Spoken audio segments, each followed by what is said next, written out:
fabriquer, d'évoluer, de prendre les témoignages de son époque. Vous savez que les villes se font toujours par sédimentation et que chaque génération doit faire son travail. On trouve que la génération actuelle fait bien leur travail à Marseille.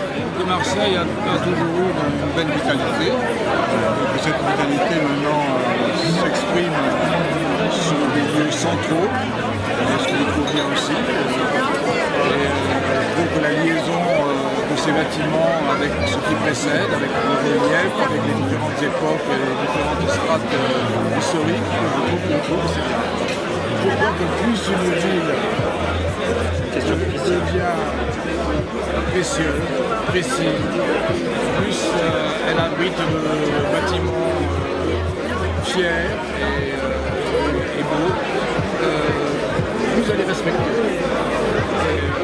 On le voit dans les villes constituées, dans les quartiers historiques, dans les villes complexes. Quand tout ça est fait avec noblesse, je pense que l'espace public est tout à fait calme et je dirais presque assagi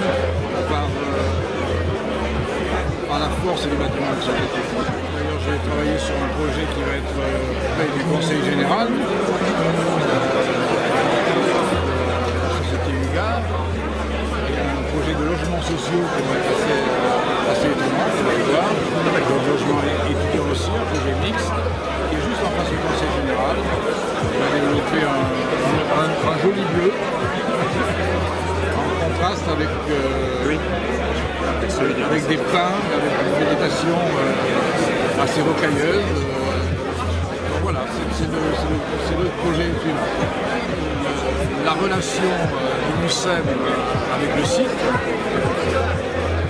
en particulier cette passerelle qui traverse le Fortifié, la relation à l'eau, la relation à la lumière et les grilles qui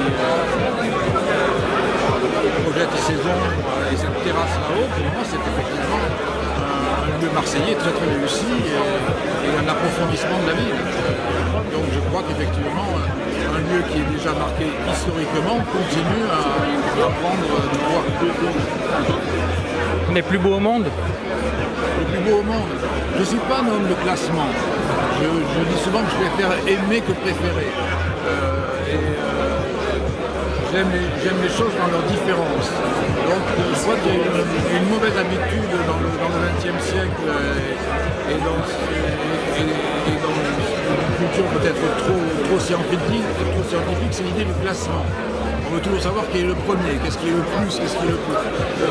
Non, c'est pas, je crois qu'on ne peut pas dire ça avec les êtres humains, on ne peut pas dire ça avec les villes, on ne peut pas dire ça avec les fleurs, on ne peut pas dire ça. Donc je crois qu'on est dans l'existence de choses qui